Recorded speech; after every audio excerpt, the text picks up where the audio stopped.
तो आज हम सब चलते हैं हजारों साल पीछे, उस दुनिया में जब इंसान असल में प्रकृति का गुलाम था।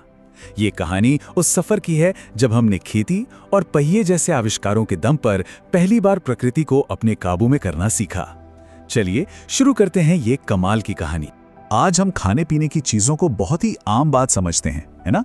लेकिन ये खाना, ये हजारों सालों के संघर्ष, लाखों नाकाम कोशिशों और हमारे पुरखों की जानलेवा मेहनत का नतीजा है। सच तो यह है कि हमारी थाली में रखा गेहूं का हर एक दाना अपने आप में एक बहुत लंबी और कभी-कभी खूनी कहानी कहता है।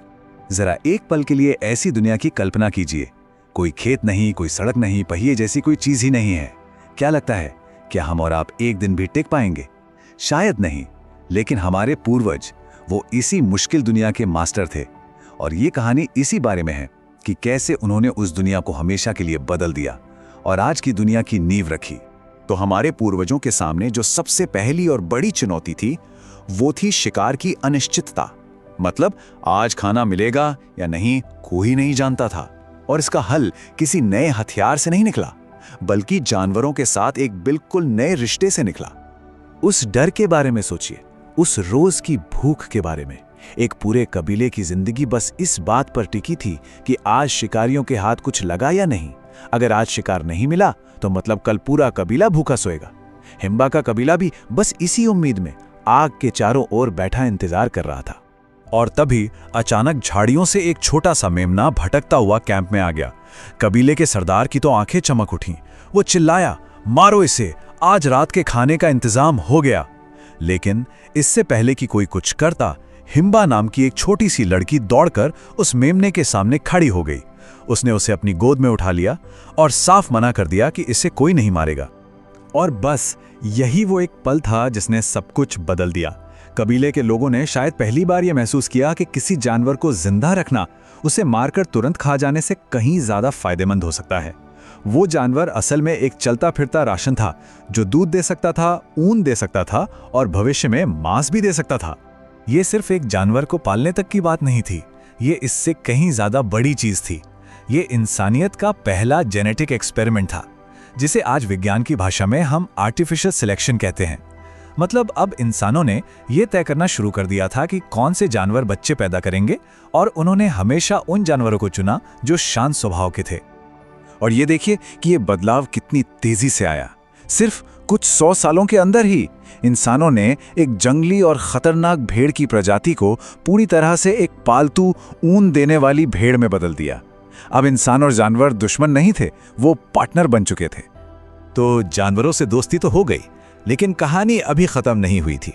जैसे ही बर्फ का युग यानी आइस एज खत्म हुआ और दुनिया गर्म होने लगी, एक बिल्कुल नई समस्या सामने आ खड़ी हुई।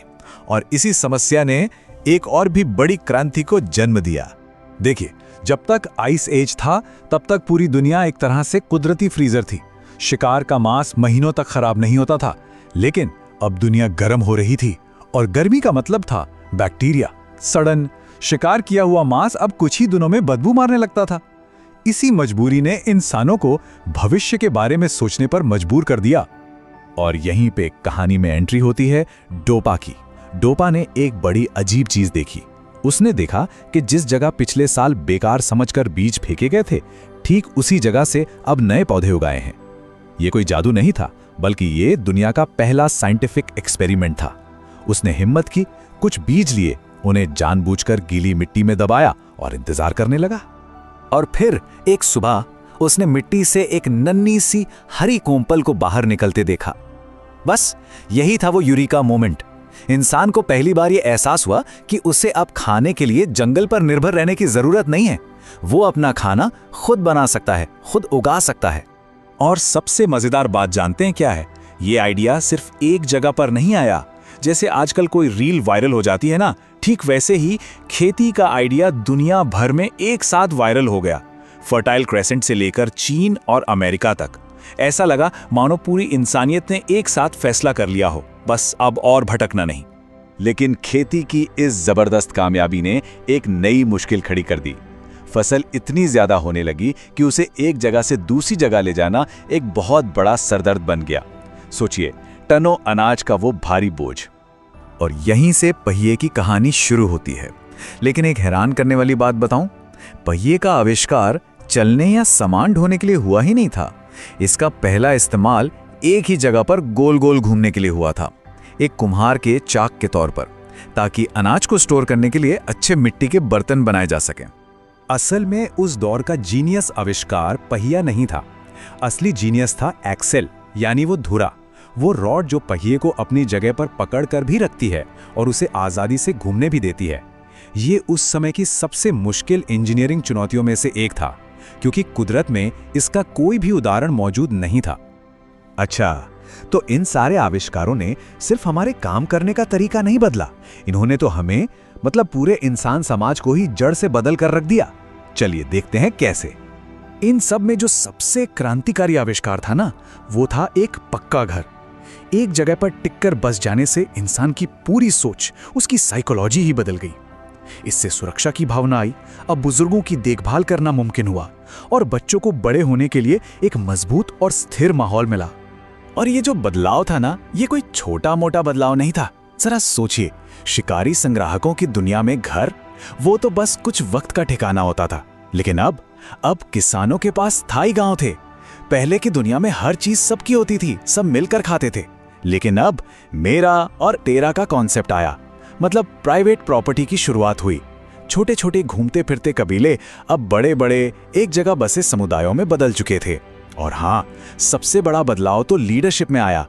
अब कबीले का सरदार वो नहीं होता था जो सबसे तगड़ा शिकारी हो, बल्कि वो होता था जो सबसे स्मार्टेस्ट प्लानर हो।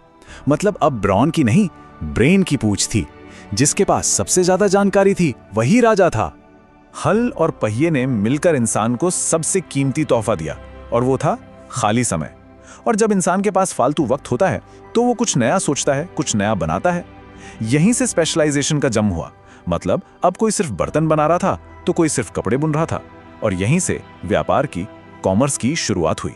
तो ये थी कहानी एक भूखे भटकते हुए शिकारी से एक किसान और फिर एक व्यापारी बनने तक की।